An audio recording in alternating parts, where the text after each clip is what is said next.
Good afternoon, welcome to fast track batch. आज हमारा next chapter यानी कि रिग्रेशन हमने कर लिया था, इंडेक्स नंबर हम लोग शुरू कर रहे हैं। आइए पढ़ लेते हैं। हालांकि मेन बैच में हमने काफ़ी डिटेल में डिस्कस किया था, यहाँ पर भी मैं कोशिश करूँगा कि मेजॉरिटी थिंग्स मैं आपके साथ डिस्कस करूँ। ठीक है। इंडेक्स नंबर बेसिकली एक एवरेज है। एवरेज इंडेक्स नंबर एक स्पेशलाइज एवरेज है। क्या काम है इसका? ये रेट ऑफ चेंज को कंप्यूट करती है। रेट ऑफ चेंज की चीजों में कितना बदलाव आया है over the period of time, या चीजों में बदलाव over the change in space, मतलब एक लोकेशन से दूसरी लोकेशन बदलने से चीजों में कितना बदलाव आया है, उसको मेजर करता है।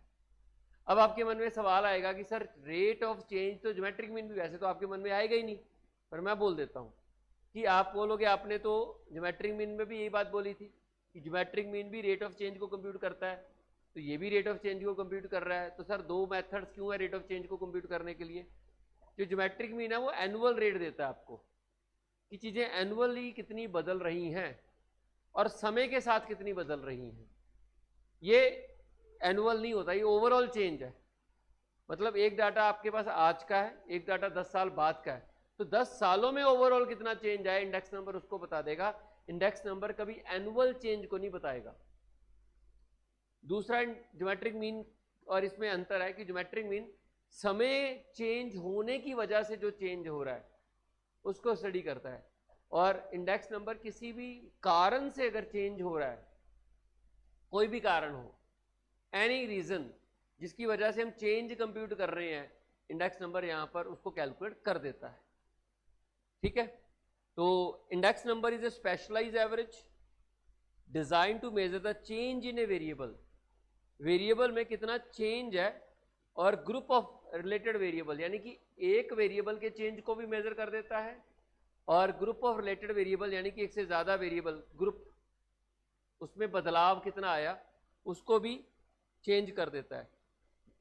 कारण क्या हो सकते हैं चेंज के टाइम भी एक कारण हो सकता है। टाइम बदल गया जिस वजह से चीजें बदल गई, ज्योग्राफिकल लोकेशन बदल गई इस वजह से चीजें बदल गई, एरिया वाइज भी चीजें बदल जाती हैं, और या कोई और इनकम बदलने से चीजें हैबिट्स बदल जाती हैं, प्रोफेशन बदलने से आदतें बदल जाती हैं। तो कोई भी कारण बेस हो सकता है इस चेंज को लाने का। द थिंग इज दैट चीजें बदल रही हैं। क्यों बदल रही हैं? कोई भी कारण से, टाइम की वजह से, ज्योग्राफिक लोकेशन की वजह से, इनकम के चेंज होने की वजह से, प्रोफेशन के चेंज होने की वजह से चीजें बदल रही हैं, और कितनी रेट है उस बदलने का, कितनी बदली है, इंडेक्स नंबर उसको मेजर कर देता है। तो आपको ये बात समझ में आई कि इंडेक्स नंबर ज्योमेट्रिक मीन से डिफरेंट है। ज्योमेट्रिक मीन कहता है कि एनुअल रेट क्या है चेंज का, ये कहता है ओवरऑल रेट क्या है। ज्योमेट्रिक मीन कहता है कि टाइम की वजह से ये वो चेंज आ रहा है, ये कहता है टाइम की वजह से भी चेंज हो सकता है, लोकेशन की वजह से भी चेंज हो सकता है, इनकम की वजह से भी चेंज हो सकता है, प्रोफेशन की वजह से भी चेंज हो सकता है, या किसी और कारण की वजह से भी चेंज हो सकता है। चेंज को मेजर करेगा। ठीक है। और एक चीज याद रखना, इंडेक्स नंबर रिलेटिव मेजर है।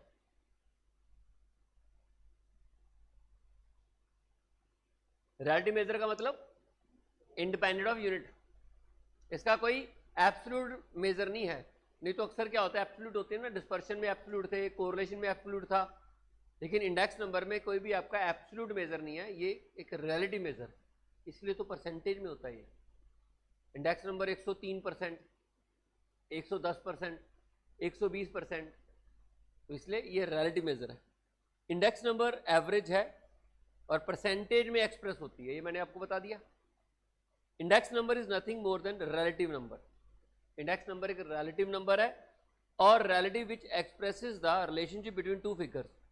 वन फिगर, अच्छा एक, अब जब आप चेंज कंप्यूट कर रहे हो, जब भी आप चेंज कंप्यूट करते हो ना, तो दो चीजें हमेशा ध्यान रखनी होती है कि जब हम बात करते हैं ज्योमेट्रिक मीन की, 2010, 2011, 2012, 2013, 14, ये डाटा है।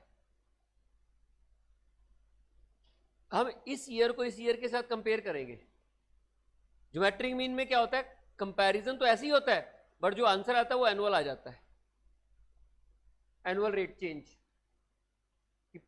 2010 में कितनी पॉपुलेशन थी, 2014 में कितनी पॉपुलेशन होगी, वहां से हम ज्योमेट्रिक मीन लगा के क्या होते हैं एवरेज रेट ऑफ चेंज निकाल देते थे, याद है आपको, है ना, वो रेट चेंज निकल जाता है। तो वहां पर कोई भी ईयर बेस ईयर नहीं होता। यहां पर क्या है कि आपका जो कंपैरिजन है सीधा 2014 को 2010 के साथ कंपेयर करेंगे और ये बताएंगे कि इन 4 सालों में 1 2 3 4 इन 4 सालों में कितनी चीजें बदल गई हैं। तो जब आपको कंपैरिजन करना है ना इस 2014 को, तो किसी ईयर के साथ कंपेयर करना होगा। जिस ईयर के साथ या जिस चीज के साथ आप कंपेयर करोगे उसे बेस या बेस ईयर बोला जाता है। अच्छा, आप बताओगे ना कि चेंज हुआ है, तो चेंज होने के लिए ओरिजिनल फिगर तो चाहिए ना, जिसके साथ आप कंपेयर करोगे चेंज करने के लिए वो बेस होगा। जिसके साथ आप कंपेयर करके ये एनालाइज करोगे कि कितना बदल गया वो बेस होगा। आप अपने आप में चेंज देख लीजिए, आप क्लास 10th में कैसे थे और आज क्लास 12th क्रॉस कर गए हो आप, तो क्या बदलाव आया है। तो आप अपने आप को 10वीं क्लास में जैसे भी थे उसके साथ कंपेयर करोगे, तो 10वीं क्लास में जैसे भी थे वो बेस था, यानी कि जिसके साथ भी कंपेयर किया जाता है वो बेस होता है। तो इसलिए इंडेक्स नंबर ऑलवेज क्या है, विच वन फिगर, 2 सालों का चेंज होता है, 2 फिगर्स मिनिमम चाहिए। इनफैक्ट 2 ही होती हैं इसमें, तो एक वो ईयर जिसके साथ कंपेयर करना है, एक ईयर जिसको कंपेयर करना है। जिस ईयर के साथ कंपेयर करना है वो क्या है, बेस है, और जिस ईयर का डाटा कंपेयर करना है वो क्या है, करंट ईयर है। या जिस लोकेशन का कंपेयर करना है वो करंट लोकेशन है, जिस लोकेशन के साथ कंपेयर करना है वो बेस लोकेशन होगी। अगर आज अपनी इनकम को देखना चाहते हो कि आपकी इनकम कितनी बढ़ गई, तो आज की इनकम आपकी करंट इनकम है, जिस इनकम के साथ आपको कंपेयर करना है वो बेस इनकम है। समझ रहे हो ना, कंपैरिजन है। अब बोलोगे सर कंपेयर क्यों करना है, अरे कंपेयर से ये पता चलता है हम किस डायरेक्शन में जा रहे हैं। हम हमेशा ही कंपेयर करते हैं, सोच लो, क्या हम कल से बेटर हैं, कंपेयर कर रहे हैं। क्या आप एक दूसरे से बेटर हो रहे हो, you always comparing something with something. हम कैसे कहते हैं कि फलानी स्टेट या पर्टिकुलर प्रोफेशन या पर्टिकुलर कंट्री इस कंट्री से ज्यादा बेटर है, कैसे करते हैं, कंपैरिजन ही है। हम कैसे कहते हैं कि पिछले साल से बेटर हो गया ये करंट ईयर, पिछले साल कोरोना था तो हम बोलते हैं कि इस बार भी है, वैसे तो कोई फर्क नहीं है। तो पिछला साल उससे पिछले साल से कंपेयर करके पता चलता है ना कि साल खराब हो गया, इसलिए कंपैरिजन किया जाता है। कंपैरिजन जरूरी है। देखो हर इंसान ग्रो करना चाहता है, तो कंपेयर वो इसलिए करता है कि ये देखने के लिए कि क्या वो ग्रो कर रहा है, क्या वो सही डायरेक्शन में जा रहा है। हम बोलते हैं ना जीडीपी की ग्रोथ, क्यों ग्रोथ देखनी है, ताकि हमें पता चले कि are we moving in the right direction, कहीं नीचे को तो नहीं काम जा रहा, इसलिए कंपैरिजन है। जब हम बात करते हैं महंगाई बढ़ गई है, क्या मतलब होता है महंगाई बढ़ने का, महंगाई बढ़ने का मतलब यही होता है ना कि पिछले साल जो रेट ये थे और इस साल ये रेट ये हो गए, तभी पता चलता है ना कि महंगाई बढ़ गई है। कैसे पता चला महंगाई बढ़ गई है, कंपेयर किया होगा। आप अपने आप को बेटर कैसे मानते हो कि हम तो बेटर हो गए हैं। आप मान लीजिए आप में से कुछ बच्चों ने प्रीवियस अटेम्प्ट दिया, मान लो, ठीक है, मुझे पता नहीं दिया कि नहीं दिया, मान लो दिया है, और कुछ बच्चे अभी अटेम्प्ट देंगे, तो आप पिछले अटेम्प्ट में जो आप नॉलेज लेवल लेके जा रहे थे और इस अटेम्प्ट में जो आप नॉलेज लेवल में जा रहे हो, अगर उसमें अंतर है तो आप बोलोगे ना कि हम बेटर हो गए हैं, हमने इन 6 महीनों में मेहनत की है, हम 6 महीने जैसे पहले थे आज उससे बेटर है, तो आज हमारा पेपर श्योरली क्लियर हो जाएगा।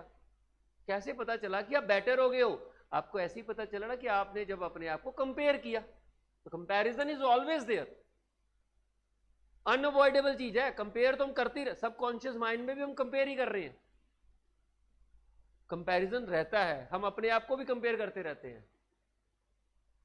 तो वो कंपैरिजन जो है वो पैदा करता है इंडेक्स नंबर को, क्योंकि हमें तो कंपेयर करना है।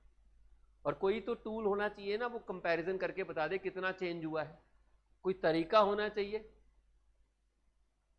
ओवरऑल चेंज को बता दे। यहां पर ना हम लोग एनुअल चेंज नहीं चाहिए हमें तो ये टोटल बताओ कितना बदल गया। ज्योमेट्रिक मीन की प्रॉब्लम थी वो एनुअल चेंज बताता था, और वो सिर्फ ईयर की वजह से जो डाटे में चेंज आ रहा है वो बताता है, इसलिए, और वो मैथमेटिकल ज्यादा है। तो हमें तो एक सिंपल सी एवरेज बताओ जो ये बता दे कि जब मैं पिछले बार ऐसा था और अब ऐसा हूं तो बताओ कितना बदल गया। एक नॉर्मल इंसान को कंपेयर करना सिखाओ। ज्योमेट्रिक मीन से तो मैथमेटिकल कंपैरिजन है, वो तो वही बंदा बनेगा जिसको रूट निकालने आते हैं। हर बंदा ज्योमेट्रिक मीन अप्लाई थोड़ा ना कर सकता है। एक नॉर्मल इंसान को समझाओ कि कंपैरिजन से कैलकुलेट करना है, उसके लिए इंडेक्स नंबर है।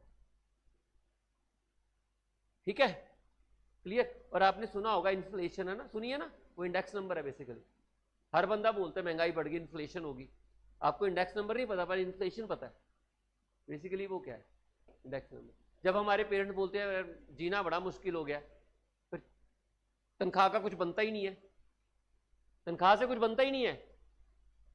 जब तुम लोग छोटे थे ना तो इतनी तनख्वाह में इतना कुछ आ जाता था, अब तनख्वाह बढ़ गई है लेकिन आता कुछ नहीं है। लिविंग इंडेक्स फॉल कर गया।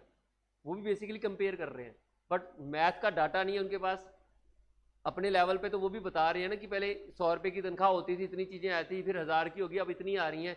तनख्वाह बढ़ने के बावजूद भी परचेजिंग पावर नहीं बढ़ रही है। वो भी इंडेक्स नंबर है बेसिकली। वो बस नंबर में कैलकुलेट नहीं कर रहे, कंपैरिजन वो इंडेक्स की टाइप का ही कर रहे हैं। ठीक है, तो वो चीज है। इंडेक्स नंबर बेसिकली साइंस है, गाइड पोस्ट है। मैंने बताया ना, डायरेक्शन बताता है, साइन बता रहा है कि किस तरफ को मूव कर रहे हो, किस तरफ में बदलाव आ रहा है। ठीक है, along the business highway that indicates to the businessman how he should drive or manage। ये आपको इंडिकेट करता रहता है कि किस डायरेक्शन में जा रहे हैं। बिजनेसमैन को भी करता है और नॉर्मल इंसान को भी मदद करता है कि चीजें कैसे बदल रही हैं। ठीक है, when one say that wholesale price index 130 है, अगस्त 2005 में 130 होलसेल प्राइस इंडेक्स है एज कंपेयर टू अगस्त 2004। तो इसका मतलब पता है क्या, इसका मतलब ये कि 2004 के मुकाबले में 2005 में रेट 30 गुना बढ़ गए हैं। आपको इंडेक्स नंबर इंटरप्रेट भी करना आना चाहिए। अगर 130 लिखा हुआ है ना, इसका मतलब ये हो गया कि बेस 100 था, आज 130 है, तो मतलब बेस ईयर के मुकाबले में चीजें 30% बढ़ गई हैं। अगर मान लीजिए इंडेक्स 200 लिखा हुआ है, इसका मतलब समझते हो, इसका मतलब बेस ईयर में तो 100 होता ही है। बेस ईयर में जिसके साथ भी आप कंपेयर करोगे ना वो 100 होता है, और उसके साथ आज 200 यानी कि डबल हो गया रेट, महंगाई डबल हो गई है। ठीक, तो कहता है कि when one say that wholesale price index 130 for August 2005, 2005 में होलसेल प्राइस जो है वो 130 है अगस्त 2004 के कंपैरिजन में। इसका मतलब 2004 एक बेस ईयर है, ठीक है, और 2005 करंट ईयर है, तो उसके मुकाबले में रेट अगस्त के महीने के मुकाबले में रेट 30 गुना बढ़ चुके हैं एक साल में। ठीक है, it means wholesale price of commodity have increase by 30% during the year. Clear. अब जो इंडेक्स होता है वो यूनिवेरिएट भी होता है और कंपोजिट इंडेक्स भी होता है। यूनिवेरिएट का मतलब सिर्फ एक चीज में चेंज को स्टडी कर रहे हो, और कंपोजिट इंडेक्स में आप कई वेरिएबल्स को इकट्ठा स्टडी कर रहे हो। देखो जब बदलाव आता है ना तो हर चीज में बदलाव आता है। अगर आप एज ए पर्सन बेटर हो रहे हो ना तो आप हर चीज में बेटर हो रहे होगे। सिर्फ ये नहीं है कि आपके मार्क्स बढ़ रहे हैं, आपकी हर चीज बेटर हो रही होगी। कई सारे वेरिएबल इकट्ठे बेटर होते हैं। ऐसा तो हो नहीं सकता कि बाकी चीजें कांस्टेंट रहे, एक चीज बदल जाए। रेट बढ़ रहे होंगे ना तो सारी चीजों के चेंज हो रहे होंगे, नो डाउट। उनकी परसेंटेज अलग अलग हो सकती है, लेकिन कई सारे वेरिएबल चेंज होता है। आज से आप 10 साल बाद मान लीजिए आप ट्रेनिंग करने किसी और स्टेट में चले जाते हो, मान लीजिए आप दिल्ली चले जाते हो या साउथ में चले जाते हो, पुणे चले जाते हो, बेंगलोर चले जाते हो ट्रेनिंग करने, और वहीं सीए बन जाते हो, वहीं रहने लग जाते हो, वहीं बस जाते हो। फिर शादी हो जाती है, फिर तो आ ही नहीं पाते, वहीं की लड़की लड़के से शादी कर लेते हो आप, मम्मी पापा को भी वहीं पे ही बुला लेते हो, आप नहीं आते हो। और कभी आपको याद आई हमारी फाउंडेशन में पढ़ाया था, तो आप मिलने आओ 15-20 साल बाद, तो आप देखोगे सारी चीजें बदल गई हैं। एक चीज नहीं बदली है, सब कुछ बदल गया होगा, हर चीज बदली हुई होगी। नो डाउट कुछ चीजें कांस्टेंट हो सकती हैं, ज्यादातर बदलाव, सड़कें बदल गई होंगी, इन्वायरमेंट बदल गया होगा, हम लोग बदल गए होंगे। अकेला मैं नहीं बदलाऊंगा, सारे टीचर ही बदले हुए होंगे 15 साल बाद, वो तेरे पे आया होगा। ठीक है, हर चीज बदल गई होगी ना, हर चीज, एवरीथिंग चेंजेस। तो आप देखो एक वेरिएबल नहीं चेंज हुआ, सारी चीज, आपका घर जहां होगा उसके आसपास का इन्वायरमेंट बदल गया होगा, कुछ बिल्डिंगें बन गई होंगी, कुछ घर ढाल ही होंगे, किसी ने सड़कें बना दी होंगी नहीं, तो क्या कोई एक चीज बदलती है? सारी बदलती है। इसलिए जो रियल इंडेक्स होता है ना, वो बेसिकली क्या होता है, कंपोजिट होता है। वो सही में बताता है कि ओवरऑल चेंज क्या है। अगर आप बोलोगे कि सिर्फ एक चीज का चेंज देखना है, तो वो वहां पे यूनिवेरिएट इंडेक्स है, वहां पे हम बाकी चीजों को अज्यूम कर लेते हैं कि कांस्टेंट है। बदलाव हर चीज में आता है, ठीक है, एक पॉजिटिव के साथ नेगेटिव चेंज भी आ जाता होता है। तो इसलिए जो आपका इंडेक्स है यूनिवेरिएट भी हो सकता है और कंपोजिट भी हो सकता है। कंपोजिट में हम लोग एक से ज्यादा वेरिएबल के चेंज को पढ़ते हैं, और यूनिवेरिएट में सिर्फ एक ही वेरिएबल के चेंज को पढ़ते हैं। समझ आया? चलिए, feature of index number. Index number एक स्पेशलाइज एवरेज है। स्पेशलाइज एवरेज बताई थी किस पर्पज के लिए, चेंज को मेजर करने के लिए, ठीक है। Index number measure the net change of group of related variable. एक से ज्यादा वेरिएबल को के चेंज को मेजर कर देता है। अभी मैंने बताया ना, कई चीजों, कई चेंजेस को इकट्ठा स्टडी कर लेता है ये। Like price of a specified commodity, production, sale, import, export, सब कुछ निकाल देता है इकट्ठा। एवरेज रेट ऑफ चेंज निकाल देता है कि कितने परसेंट चेंज हो गया। Index number measure the effect of change over the period of time, like change in wholesale price, agriculture industrial production, sales, import, export, wages, सब कुछ change over the period of time, हर चीज के change को major करते।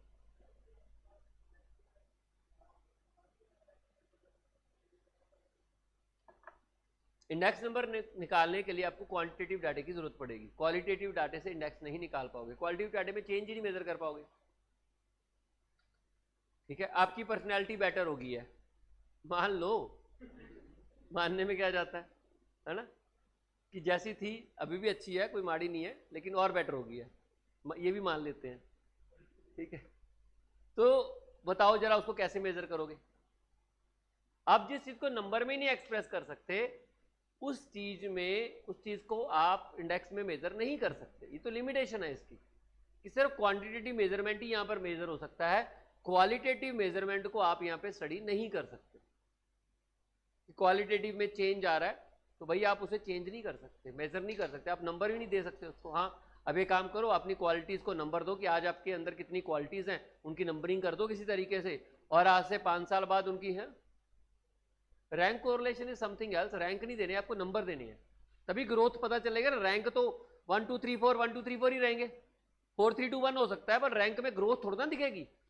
अब आज एक रैंक 1 आ गया, आज एक क्लास में आपका, आज के 2 साल बाद भी आपका रैंक 1 आ गया, तो आपको तो चेंज नजर नहीं आएगा। अब बोलो पहले भी रैंक 1 था, अब भी रैंक 1 है, बदला तो कुछ है नहीं, मैं तो इंप्रूव ही नहीं हुआ। ऐसा नहीं है ना, नहीं कंपेयर कर सकते रैंक को, चेंज नजर आना चाहिए ना। हाँ, ये कह सकते हो कि उस समय मेरे को 800 में से इतने नंबर आए थे, इस क्लास में मेरे 800 में से इतने आए हैं, तो मैं ग्रो कर गया, मैं बेटर हो गया, वो चीजें ना। तो इसलिए आप क्वालिटेटिव डाटे को किसी तरीके से, अगर आप, अब देखो पढ़ाई क्या होती है ना, बेसिकली जो हमारी रिपोर्ट कार्ड टेस्ट होते हैं, हमारी क्वालिटेटिव मेजरमेंट होती है नंबर्स में। पढ़ाई एक क्वालिटी है, मानते हो ना, नॉलेज एक क्वालिटी है, पर हम क्वालिटी को मेजर नहीं कर सकते। तो उन्होंने क्या तरीका निकाला, क्वालिटी के मेजर करने के लिए टेस्ट लेने शुरू कर दिए कि आप कितने बेटर हो, कितने नॉलेजेबल हो, कितनी जानकारी है आपको। तो आपके टेस्ट में वो आपको नंबर दे देते हैं।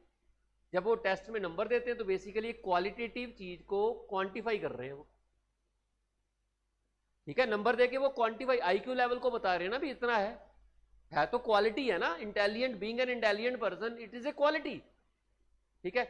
अगर आप उसको नंबर दे रहे हो तो आप उसको क्वांटिफाई कर रहे हो, और जब आप उसको क्वांटिफाई कर रहे हो तो आप उसे इंडेक्स नंबर में मेजर कर लोगे, वो चीज है। Index number measure percentage change rather than absolute amount of change over the period of time. मतलब परसेंटेज चेंज क्या होता है, ये एक रिलेटिव चेंज है, ना कि एब्सोल्यूट चेंज है। क्लियर है? मीनिंग समझ में? अभी तक मैं मीनिंग समझा रहा हूं इंडेक्स नंबर का ना। अब आपको लग रहा है कि ये तो इजी ही होगा, है ही कुछ नहीं। प्रॉब्लम पता है कि आप सीधा चले जाते हो सॉल्व करने पर, आपको चीजों का मतलब नहीं पता। जब आपको चीजें मतलब समझ आएगी ना, मैं कहता हूं मतलब पे ज्यादा टाइम लगा दो, बाद में समय कम लगेगा आपको। और आप भूलोगे भी नहीं इस चीज को।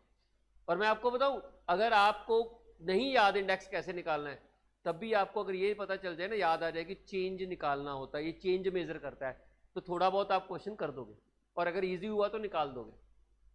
और अगर आपने इंडेक्स नंबर को सिर्फ ये समझा कि क्वेश्चन सॉल्व करने पड़ेंगे और उसको समझा नहीं, फिर आपके लिए फिर ये एक नई जंग जीतने वाला है कि हाँ दोबारा से फिर पढ़ो। इसलिए मैं आपको बोलता हूँ कि पढ़ने से पहले हर चीज का एक मकसद होता है, एक कारण होता है। चैप्टर एम ही नहीं किसी ने बना दिया होगा, थ्योरी को पढ़ा करो, बेस बिल्डअप किया करो, ताकि आपको यह भी समझ में आए कि इसकी जरूरत कहां पड़ेगी। अब देखो मैथ भी आप पढ़ रहे हो और स्टैट भी आप पढ़ रहे हो, आपको स्टैट्स में ना ये लगेगा साथ में कि इसकी रियलिटी में एप्लीकेशन होती है, रियल वर्ल्ड में ये हमारे आसपास यूज हो रहा है। मैथ में आप प्लस माइनस मल्टीप्लाई डिवाइड के अलावा क्या यूज कर रहे हो? सेट फंक्शन यूज करते हो? नहीं करते हम लोग। परमुटेशन कॉम्बिनेशन कितना यूज करते हो? वो तो फॉर्मूला लगा के सॉल्व करना आता है, परमुटेशन तो कभी यूज ही नहीं करनी आती। डिफरेंशिएशन इंटीग्रेशन कहां यूज करोगे आप? लेकिन वो आपको इजी लगता है क्योंकि उसमें सिंपल है, फिक्स चीज है, question formula apply answer, question formula apply करो आंसर कर लो, क्वेश्चन होगा फॉर्मूला होगा आंसर निकल जाएगा, आपको लगेगा लो जी ये तो हो गया। बट आप सोचो कि कभी आपको रियलिटी में मैथ अप्लाई करना पड़ जाए तो आपको मैथ अप्लाई करना नहीं आएगा। स्टैट्स फिर भी अगर आप रिलेट करोगे ना तो वो अप्लाई करना भी आएगा। इसकी रियल एप्लीकेशन ज्यादा है, मैथ की एप्लीकेशन ना साइंस में ज्यादा है, नेचर में ज्यादा अप्लाई होता है। वो स्टैट्स ह्यूमन के साथ डील करता है। अगर मेरे को कोई बोले कि वो मैथ जो ह्यूमन से डील करता है वो स्टैटिस्टिक्स है, और जो साइंस नेचर से डील करता है वो मैथ है, प्योर मैथ, मैथमेटिक्स। उसमें हर चीज लीनियर है, नॉन लीनियर चीजें वहां पे आप मैथ में पढ़ते नहीं हो, यहां पढ़ते हो, क्योंकि ह्यूमन से डील करता है ये ह्यूमन से डील करने वाला मैथमेटिक्स है, इसलिए स्टोरी समझना जरूरी है। चलिए, uses of index number. Index number uses क्या है? कहते हैं रिवील ट्रेंड एंड टेंडेंसीज, मतलब ये वही बता गया कि चीजें कैसे बदल रही हैं, ट्रेंड्स क्या बदल रही हैं, टेंडेंसीज किधर को जा रही हैं, मूवमेंट बता रही हैं ये, ठीक है। कहता है कि अगर आप सुटेबल पॉलिसी बनाना चाहते हो, पॉलिसीज प्लानिंग्स करना चाहते हो, तो आपके लिए इंडेक्स नंबर यूजफुल है। क्यों? इससे आपको पता चलता है, जैसे कॉस्ट ऑफ लिविंग इंडेक्स, ये भी एक इंडेक्स नंबर है, इससे पता चलता है कि महंगाई कितनी बढ़ गई है। तो डीए की पॉलिसी, डीए समझते हो? डी का मतलब होता है डियरनेस अलाउंस, मतलब सिंपल भाषा में महंगाई भत्ता, कि सरकार महंगाई भत्ता कितना दे, कितना महंगाई भत्ता आपको प्रोवाइड किया जाए, ये डिपेंड करेगा कि आप लिविंग इंडेक्स कितना बढ़ गया है, महंगाई का इंडेक्स कितना बढ़ा है। जितना ज्यादा महंगाई का इंडेक्स बढ़ गया उतना ज्यादा आपको डियरनेस अलाउंस देना पड़ेगा। दूसरा, इन्फ्लेशन इंडेक्स, ओवरऑल इन्फ्लेशन कितनी बढ़ गई है, चीजें कितनी महंगी हो गई हैं। कॉस्ट ऑफ लिविंग इंडेक्स का मतलब होता है जीना कितना मुश्किल हो गया है, एक जीने के लिए कितना मिनिमम पैसा चाहिए, जीना कितना मुश्किल हो गया। मतलब वही चीजें जो हम पहले 10,000 रुपए में घर चला रहे थे, अब आज उसके लिए 20,000 चाहिए, तो सरकार डिसाइड करेगी ना कितना महंगाई भत्ता देना चाहिए ताकि आपका परिवार पल सके। देखो, इन्फ्लेशन और कॉस्ट ऑफ लिविंग इंडेक्स में फर्क होता है। इन्फ्लेशन का मतलब होता है महंगाई, और कॉस्ट ऑफ लिविंग इंडेक्स का मतलब होता है उस महंगाई का असर आपके घर पे कितना पड़ रहा है। महंगाई का मतलब ये नहीं कि महंगाई होगी तो मेरे पे भी असर पड़ेगा, महंगाई तो सिंपल है, ओवरऑल महंगाई होगी, लेकिन उस महंगाई का असर मेरे परिवार पे कितना पड़ेगा, आपके परिवार पे कितना पड़ेगा, आपके परिवार पे कितना पड़ेगा, इसे बोलते हैं कॉस्ट ऑफ लिविंग इंडेक्स।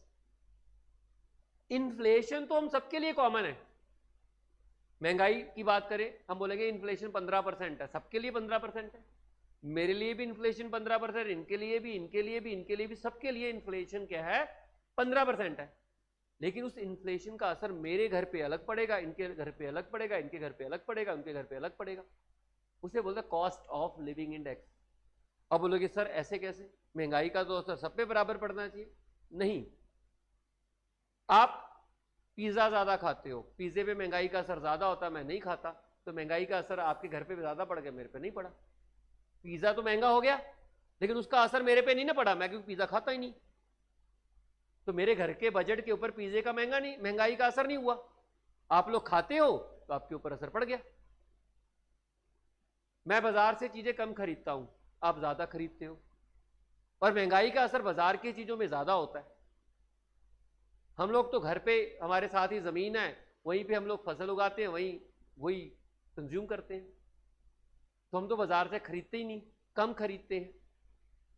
इसका मतलब महंगाई हुई लेकिन हमारे ऊपर असर नहीं पड़ा, तुम्हारा cost of living index same है, हमारे लिए जीना मुश्किल नहीं हुआ, अभी तक तो नहीं हुआ, आपके ऊपर ज्यादा हो गया क्योंकि आप बाजार से चीजें खरीदते हो। मतलब इस तरीके से, जस्ट एक एग्जांपल दे रहा हूं, आपके फादर मान लो टीचर है, उनके फादर पुलिस वाले हैं फॉर एग्जांपल, तो टीचर के ऊपर महंगाई का असर कम होता है और पुलिस वाले के ऊपर महंगाई का असर ज्यादा होता है। कारण टीचर होते हैं साउ कम्युनिटी, साउ समझते हो, साउ सी कम्युनिटी, ईमानदार कम्युनिटी, तनख्वाह पे काम चलाते हैं। जब वो तनख्वाह पे काम चलाएंगे तो न सिर्फ नेसेसिटी को खरीदेंगे। आपके फादर टीचर है, मान लो, पता नहीं मेरे को पापा क्या काम करते हैं, मान लो टीचर है, तो अगर टीचर हो तो वो टीचर में वो 2 नंबर का पैसा नहीं होता, मानते हो?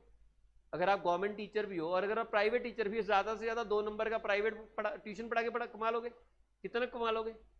आपके पेरेंट्स नेसेसिटीज ही पूरा कर पाएंगे, और उनके पेरेंट्स है पुलिस में, मान लो पुलिस में है, तो पुलिस वाले तो होते ही करप्ट है, सारे नहीं होते, मेजोरिटी होते हैं। सारे टीचर साऊ भी नहीं होते हैं, कुछ मेरे जैसे भी होते हैं। अब तो यही तो सुनना चाहते थे आप कि टीचर और साऊ, आप जैसे भी तो होंगे कोई। चलो, तो सारे टीचर भी कमीने साऊ नहीं होते और सारे पुलिस वाले भी कमीने नहीं होते, मान लो, ठीक है। तो इनके पेरेंट्स 2 नंबर का पैसा कमाते हैं, खूब पैसा आता है। जब 2 नंबर का आएगा तो नेसेसिटी से ज्यादा लग्जरी लाइफ जिएंगे। अब लग्जरी लाइफ में इन्फ्लेशन का असर ज्यादा होता है और नेसेसिटीज में इन्फ्लेशन का असर कम होता है, तो कॉस्ट ऑफ लिविंग इंडेक्स दोनों का बदल गया ना।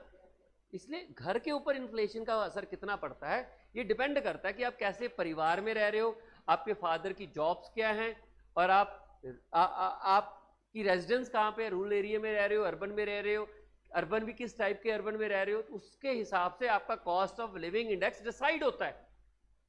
लेकिन इन्फ्लेशन मैं फिर बोल रहा हूं सबके लिए कॉमन हो सकती है, तो ये दोनों चीजें अलग अलग है, ठीक है। हम आगे जाके हालांकि cost of living index detail में पढ़ेंगे। तो कॉस्ट ऑफ लिविंग इंडेक्स ये बताता है कि डियरनेस अलाउंस कितना देना चाहिए, ठीक है। अच्छा, इसका मतलब डियरनेस अलाउंस भी सर हर एक परिवार नौकरी के हिसाब से होता है, बिल्कुल, डीए भी नौकरी के हिसाब से होता है। जितनी बड़ी पोस्ट होगी ना उसके ऊपर महंगाई का असर ज्यादा होता है। ऑफिसर रैंक में महंगाई का असर ज्यादा होता है क्योंकि दिखावा ज्यादा करना होता है। आप आईपीएस हो, आईएएस हो, तो उनके तो सर्कल ही बहुत बड़े बड़े, पार्टीज वगैरह होती रहती हैं, पॉलिटिशियंस के साथ उनके लिंक होते हैं, बड़े बड़े, मतलब ऑफिसर बन गए ना तो कनेक्शन में भी ऑफिसर्स ही होते होंगे, उनके खर्चे ज्यादा होते हैं, तो उनके ऊपर महंगाई का असर ज्यादा पड़ जाता है, तो उनको महंगाई भत्ता भी ज्यादा देना पड़ेगा। इसलिए डियरनेस अलाउंस डिपेंड करेगा कॉस्ट ऑफ लिविंग इंडेक्स कितना। क्लियर? इन्फ्लेशन इंडेक्स मतलब महंगाई, ओवरऑल महंगाई, ये वो है ना, ये सबको असर करती है किसी ना किसी रूप में, और सबके ऊपर बराबर असर करती है, ठीक है। इन्फ्लेशन सबके लिए महंगाई, अब डीजल महंगा हो रहा है तो सबके लिए हो रहा है, तो फिर उससे डील करने के लिए पॉलिसी कैसी बनानी चाहिए, मॉनेटरी या फिजिकल पॉलिसी क्या होनी चाहिए। फिजिकल पॉलिसी पढ़े हो आप इकोनॉमिक्स में, है ना, और मॉनेटरी पॉलिसी भी आप पढ़े हो, तो मॉनेटरी पॉलिसी और फिजिकल पॉलिसी आपकी कैसी होनी चाहिए, ये डिपेंड करेगा इन्फ्लेशन कितनी है, ठीक है। Agriculture production index, agriculture production index ये कहता है कि समय के साथ एग्रीकल्चर प्रोडक्शन में कितनी बढ़ोतरी हुई है। एग्रीकल्चर इन्फ्लेशन इंडेक्स नहीं है, एग्रीकल्चर प्रोडक्शन इंडेक्स है। तो एग्रीकल्चर प्रोडक्शन इंडेक्स ये बताता है कि जो एग्रीकल्चर प्रोड्यूस है उसमें कितना इंक्रीज हुआ है, तो ये हेल्प करेगी आपकी एग्रीकल्चर पॉलिसीज बनाने में। इस तरीके से इंडेक्स नंबर आपको पॉलिसीज बनाने में मदद करता है, सूटेबल पॉलिसीज बनाने में। इंडेक्स नंबर डिफ्लेटिंग में काम आता है। डिफ्लेटिंग का काम का मतलब होता है किसी चीज में महंगाई के असर को हटाना, डिफ्लेटिंग होता है। किसी चीज में महंगाई का असर है उस महंगाई के असर को हटाए जब, तो डिफ्लेशन बोलते हैं उसको। इन्फ्लेशन का मतलब क्या होता है? चीजें महंगी करना, और महंगी चीजों को सस्ता करना डिफ्लेशन होता है, डिफ्लेटिंग। आगे जाके इसका कंसेप्ट आएगा इसी चैप्टर में, डिफ्लेशन। ठीक है, आपके ऊपर किसी चीज का असर है, उस असर को हटाना डिफ्लेशन है। तो सर कैसे हटाएंगे? मैं बताऊंगा कैसे हटाएंगे, फिलहाल तो समझो बस इतना। आगे जाके हम पढ़ेंगे कि महंगाई का असर कैसे हटाना, उसी को डिफ्लेशन बोलते हैं। तो इंडेक्स नंबर उसी में भी काम आता है कि कोई ऐसी चीज है जिसमें महंगाई का असर आ गया है, उस असर को हटाने के लिए हम डिफ्लेशन इंडेक्स नंबर का इस्तेमाल करते हैं। Next, index number are useful in forecasting future economic activity, long term trend, seasonal variation. वही है सेम, कि इकोनॉमी किधर को जा रही है, कैसे बदलाव आ रहे हैं, लोगों की खाने की हैबिट्स कितनी बदल रही हैं, स्पेंडिंग हैबिट्स कितनी बदल रही हैं, तो किधर को इकोनॉमी की मूवमेंट किधर को है, उसको स्टडी करने के लिए इंडेक्स नंबर फॉरकास्ट करता है इकोनॉमिक एक्टिविटीज की फ्यूचर में क्या होने वाला है, कि अगर चीजें ऐसे ही बदलती रहीं तो ये हो जाएगा, उसको इंडेक्स नंबर मेजर करता है। ठीक है, इकोनॉमिक्स और स्टैटिस्टिक्स दोनों में इंडेक्स नंबर यूज होता है। क्लियर? चलिए आगे, अब हम आगे का पढ़ लेते हैं। नेक्स्ट क्या लिखा है, problem in construction of index number. अब इंडेक्स नंबर आपको ये तो मालूम है कि इंडेक्स नंबर कैलकुलेट करते हैं, मीनिंग समझ में भी आ गया। अब उसको यूजेस भी समझ में आ गए, कहाँ कहाँ यूज करते हैं। अगर आप दिमाग लगाओ ना कि तो दिमाग में आएगा कि हम इंडेक्स नंबर हर जगह यूज करते हैं। कोई भी प्लानिंग कर लो, कोई भी, अब घर बनाने की प्लानिंग करेंगे ना तो हम यही करेंगे, महंगाई हो जाएगी बना लो। कोई अभी बता देना कि आने वाले महीने में रेट बढ़ने वाले हैं, तो आप कहोगे नहीं अभी खरीद के रख लो। बिजनेस में भी मदद करता है कि चेंज को मेजर करता है ना, तो चेंज तो रियलिटी है, दुनिया की हर चीज बदल रही है, तो दुनिया की हर चीज को इंडेक्स नंबर कैलकुलेट करता है, तो उसका असर हर चीज पे पड़ता है। इसलिए इंडेक्स नंबर यूज हर जगह होता है, पर किसी ने ना समझाया ही नहीं क्या होता है।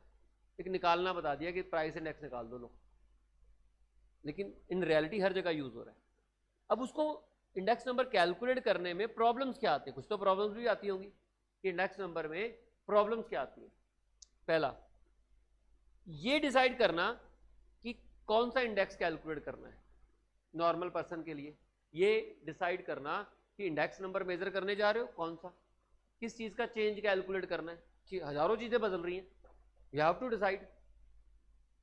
हो जाता है ना हमारे पास जब ऑल्टरनेटिव्स हो, तो हम कहते हैं कि यार काम एक करना है, रिसोर्सेज एक जितने हैं, लेकिन ऑप्शंस बहुत ज्यादा है, तो बताओ वही चीज यहां पर आ गई।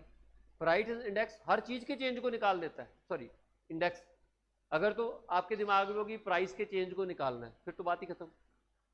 लेकिन अगर आपके पास मल्टीपल ऑप्शन है, क्वांटिटी के कंजम्पशन के इंडेक्स को निकालना है, एग्रीकल्चर प्रोडक्शन के इंडेक्स को निकालना है, कॉस्ट ऑफ लिविंग इंडेक्स को निकालना है, प्राइस इंडेक्स को निकालना है, तो आप कौन सा इंडेक्स मेजर करना चाहते हो, कौन सा चेंज मेजर करना चाहते हो, वो डिसाइड करना बड़ा मुश्किल हो जाता है। ठीक है, एक और मैंने जैसे आपको बोला कि आप कौन कौन सी आइटम्स चुनोगे।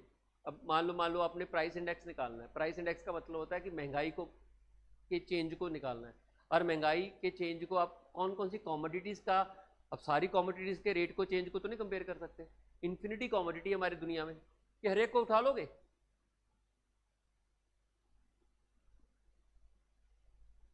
अब हर चीज के चेंज को नहीं निकाल सकते। प्राइस इंडेक्स का मतलब होता है कीमतों में चेंज।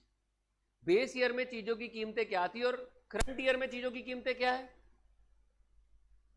कितनी चीजों की कीमतें कंपेयर करोगे, हजारों चीजें हैं, कौन कौन से आइटम्स के रेट कंपेयर करोगे। 2 आइटम उठाओगे, 1 आइटम उठाओगे, 10 आइटम उठाओगे, 100 आइटम उठाओगे, 1000 आइटम उठाओगे, ये डिसाइड करना भी एक प्रॉब्लम है। तो वो दूसरी प्रॉब्लम है, कहते हैं selection of item will depend upon purpose of index. हाँ, अगर आप कौन सी आइटम उठाओगे ये आपके पर्पस पे डिपेंड होगा। एक नॉर्मल परिवार के ऊपर इन्फ्लेशन का असर देखना चाहते हो, तो नॉर्मल परिवार जौन जौन सी कॉमोडिटीज कंज्यूम करता है ज्यादातर, उनको उठा लो। मान लो आपका फैमिली नॉन वेजिटेरियन है, और मैं ये देखना चाहता हूं कि आपके ऊपर इंडेक्स मतलब महंगाई का क्या असर है, तो मैं ये देखूंगा ना कि आप मॉर्निंग में क्या कंज्यूम करते हो, आप दोपहर में क्या कंज्यूम करते हो ज़्यादातर, और आप इवनिंग में क्या कंज्यूम करते हो, कपड़े कैसे पहनते हो, और खर्चे क्या हैं आपके, किन किन चीज़ों पे आप खर्चा कर रहे हो, सिर्फ उन्हीं का इंडेक्स निकालूंगा, उन्हीं का चेंज निकालूंगा, तभी पता चलेगा ना कि मैं कितना इंडेक्स का असर आप पे पड़ रहा है। मान लीजिए आप वेजिटेरियन हो, तो मैं उसमें नॉन वेज का चेंज थोड़ा ना निकालूंगा, क्योंकि नॉन वेज के रेट आपको प्रभावित ही नहीं कर रहे। इस तरीके से नेक्स्ट कहते कोई भी एक ऐसा इंडेक्स नहीं जो सारे पर्पस को पूरा कर दे, एक ऐसा रेट नहीं आ सकता जो सारे चेंजेस को बता दे। हर चीज का चेंज अलग है, तो हर चीज के चेंज को मेजर करने के लिए आपको अलग इंडेक्स नंबर कैलकुलेट करना पड़ेगा। कोई भी ऑल पर्पस इंडेक्स नंबर नहीं है, ये भी एक लिमिटेशन है। ठीक है, क्लियर? तो पहले पॉइंट के अंदर ये 3 लिमिटेशन समझ आई। पहला कि कौन सा इंडेक्स निकालोगे, कौन कौन सी आइटम्स निकालोगे, और कोई ऐसा इंडेक्स नंबर नहीं है जो सारे पर्पस को पूरा कर दे। दूसरा, मैंने जैसे कि आपको बोला कि अगर आपको इंडेक्स नंबर कैलकुलेट करना है तो उसमें आपको क्या चाहिए, एक बेस ईयर चाहिए। अब प्रॉब्लम पता है क्या आती है कि वो बेस ईयर डिसाइड कैसे करोगे? पिछले महीने के रेट के साथ कंपेयर करोगे, पिछले साल के रेट के साथ कंपेयर करोगे, 2 साल पहले के रेट के साथ कंपेयर करोगे, कब? ठीक है ना, वो डिसाइड करना बड़ा मुश्किल है। मान लीजिए किसी साल आप बीमार पड़ गए स्कूल में, कोई ऐसा ईयर है जब आप बीमार पड़े होगे, चौथी, पांचवी, छठवीं, किसी ईयर में आप 8वीं में बीमार पड़ गए। कौन 8वीं में पड़ा है बीमार? आप। 8th में आप बीमार पड़ गए, आप 12वीं में आ गए हो।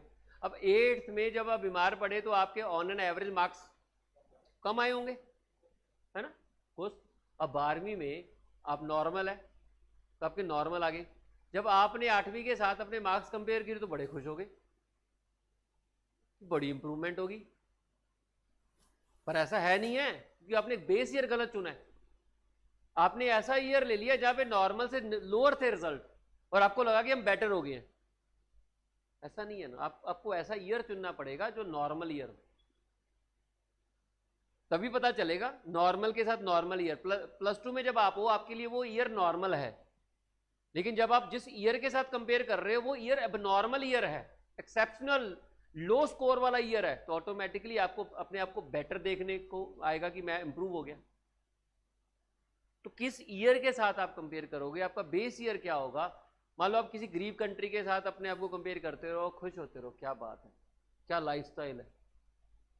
बेस गलत चुना है ना कंपेयर करने के लिए। क्लास में जो लोअर स्कोरिंग स्टूडेंट है ना, उसको देख के खुश हो जाया करो, इंडेक्स निकाल रहे हैं हम तो चेंज बेटर है। ऐसा नहीं ना हो सकता। तो डिसाइड करना किसके साथ कंपेयर करोगे, कौन सा ईयर होगा, वो डिसाइड करना बड़ा मुश्किल है, क्योंकि it depends upon number of things. तो कहता है the base year is the period against which comparison are made. While selecting the base year the following points are worth noting. कुछ चीजों का ध्यान रखना पड़ेगा। कौन कौन सी? कहते बेस ईयर नॉर्मल होना चाहिए, जैसे मैंने इनको एग्जांपल दिया। बेस ईयर एबनॉर्मल नहीं होना चाहिए, एबनॉर्मल में तो वैसे ही लोएस्ट चीजें डाउन चली जाती हैं। मान लीजिए इन 8th की क्लास की बात करते हैं इनकी, है ना, 8th की क्लास, अगर ये बीमार ना होते तो 100 मार्क्स स्कोर करते, मान लो, चलो 80 कर लो, और अगर ये बीमार पड़ गए हैं तो 60 आए हैं, और ये आ गया +2। अब +2 में तो बीमार नहीं है, +2 में 90 आ गए, है ना।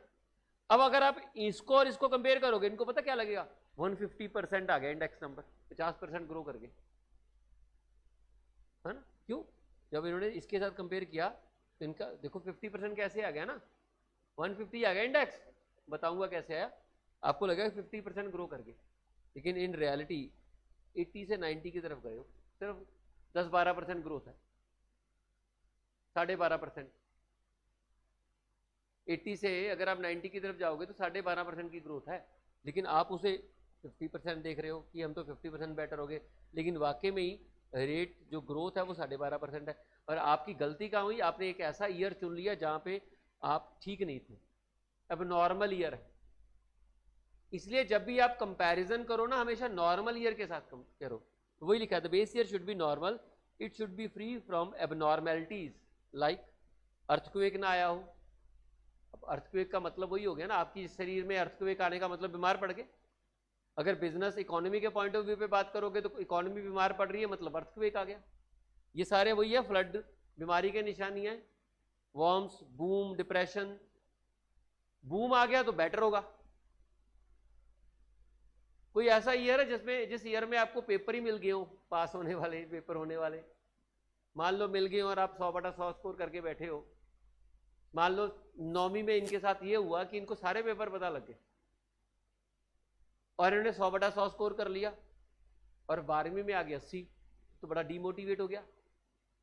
100% से 80 पे आ गए, नालायक हो गया मैं तो। भाई तू होशियार कभी था ही नहीं। गलत ईयर को कंपेयर कर रहे हो, कंपैरिजन गलत ईयर का हो गया ना, तो एबनॉर्मल ईयर का कंपैरिजन हो गया, वो नहीं करना आपने, उससे आपको सही आइडिया नहीं मिलेगा। और बेस ईयर बहुत पुराना नहीं होना चाहिए कि बचपन का ईयर उठा लिया। इतनी चीजें, ऑफकोर्स कुछ चीजें ना अपने आप बदलती हैं। बहुत पुराना ईयर होगे तो कंपेयर नहीं कर पाओगे, बहुत पुराने के साथ आप कंपेयर नहीं कर सकते, चीजें वहां अलग होती हैं। इसलिए आपका बेस ईयर बहुत ज्यादा पुराना नहीं होना चाहिए। अगर मोदी सरकार इस बात को खुश ले लो जी 1945 में जो जीडीपी थी और आज देखो जीडीपी कितनी बढ़ गई है, कितनी तरक्की कर रही देश ने, अब कंपैरिजन बहुत दूर कर रहे हो ना, वहां तो तरक्की दिखेगी दिखेगी। ठीक है, वो चीज। द बेस ईयर फिक्स भी हो सकता है और चेन बेस भी हो सकता है। ये भी हो सकता है कि बेस ईयर एक कांस्टेंट कर लो और अगले आने वाले सालों को सिर्फ उसी के साथ कंपेयर करते जाओ। और ये भी हो सकता है कि बेस ईयर हर साल बदलता रहे। For example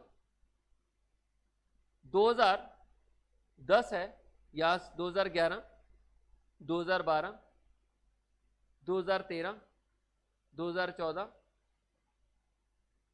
2015।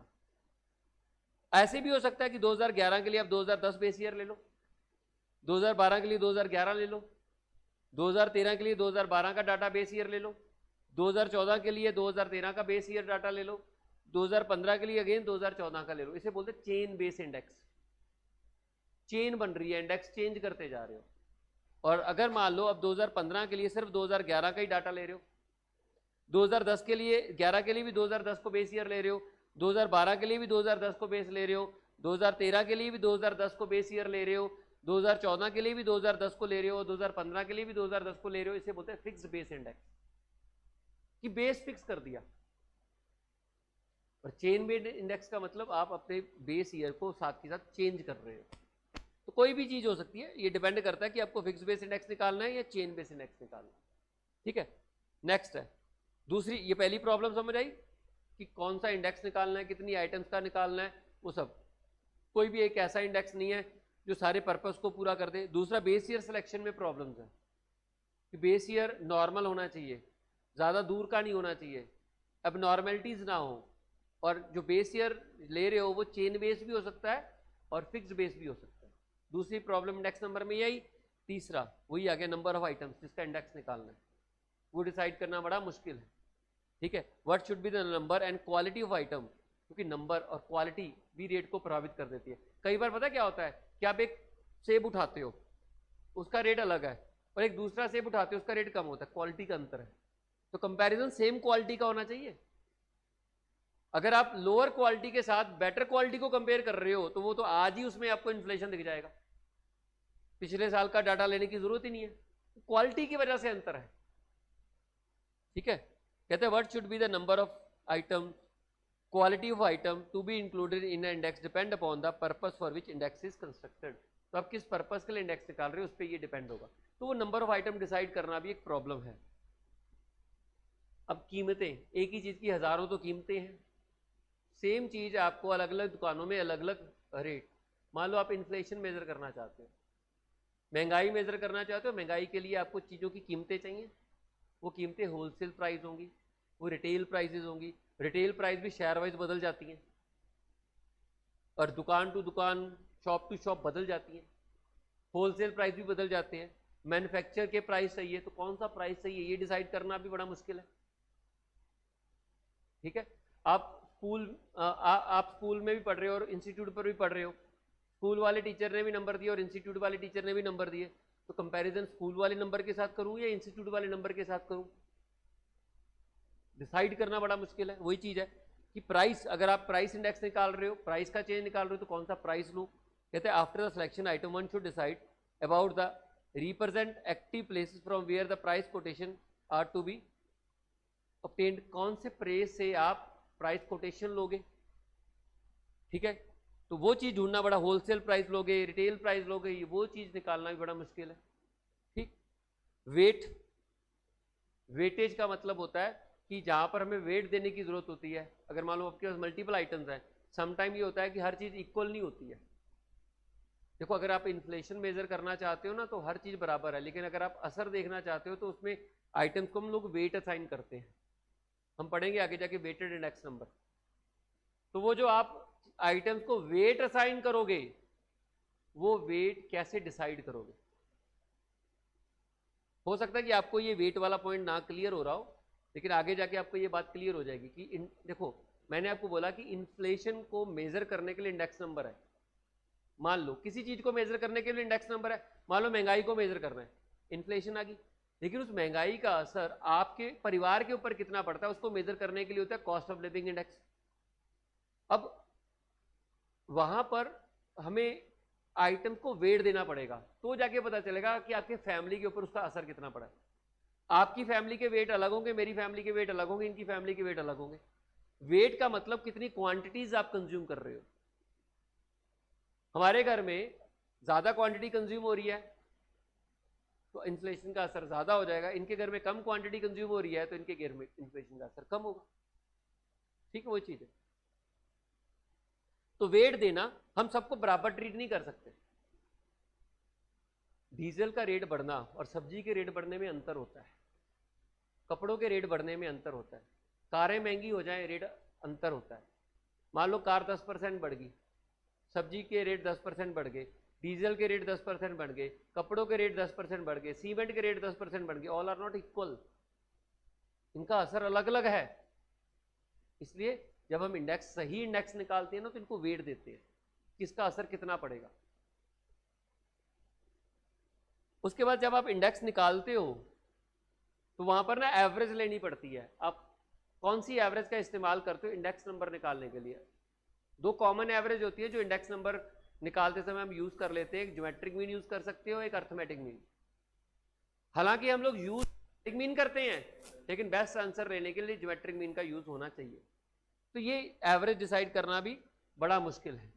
उसके बाद इंडेक्स नंबर के कई सारे फॉर्मूले भी हैं, इंडेक्स नंबर के कई सारे फॉर्मूले हैं, आप उसमें से कौन सा फॉर्मूला अप्लाई करोगे वो भी एक प्रॉब्लम है। तो फॉर्मूला डिसाइड करना इंडेक्स नंबर का भी एक लिमिटेशन है। इतने सारे फॉर्मूले में से सही फॉर्मूला चुनना बड़ा मुश्किल काम है, तो वो भी आपके लिए एक चुनौती है, तो वो भी इसकी limitation. These are the limitation. पहली लिमिटेशन क्या है कि आपको पर्पस डिसाइड करना कि किस पर्पस के लिए इंडेक्स निकालना है।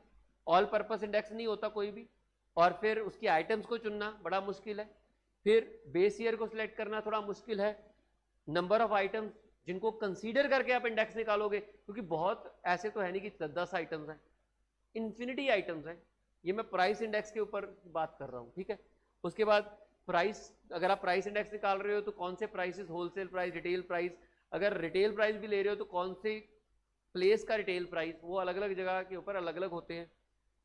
वेट असाइन करते हो, अगर आप वेटेड इंडेक्स निकाल रहे हो, अगर तो आप नॉर्मल इंडेक्स निकाल रहे हो फिर तो कोई प्रॉब्लम नहीं, नॉर्मल इंडेक्स नंबर में तो सबको बराबर वेट दे दिए जाते हैं। और अगर आप वेटेड इंडेक्स ले रहे हो तो किसी को मोर इंपॉर्टेंट, किसी को लेस इंपॉर्टेंस दी जाती है। तो वो जो इंपॉर्टेंस दे रहे हो, वेट डिसाइड कर रहे हो, वो कैसे डिसाइड कर रहे हो, आप इंडेक्स नंबर निकालते समय कौन सी एवरेज का इस्तेमाल करोगे, और फिर आपके पास कौन सा फॉर्मूला है जिसको आप इंडेक्स नंबर यूज करोगे। तो दीज आर द लिमिटेशंस जो इंडेक्स नंबर में होती हैं। एक बार ना काम करेंगे, पूरा इंडेक्स नंबर पढ़ने के बाद लिमिटेशन को दोबारा फिर पढ़ लेंगे, क्योंकि फिर आपको ज़्यादा आइडिया लगेगा समझने में कि क्या प्रॉब्लम आ रही है, ठीक है। तो अब हम कैलकुलेशन वाला पार्ट शुरू करेंगे, सिंपल और कंपोजिट इंडेक्स, और वो कल करेंगे। टाइप ऑफ इंडेक्स से कंटिन्यू करेंगे, आज इतना ही, थैंक यू।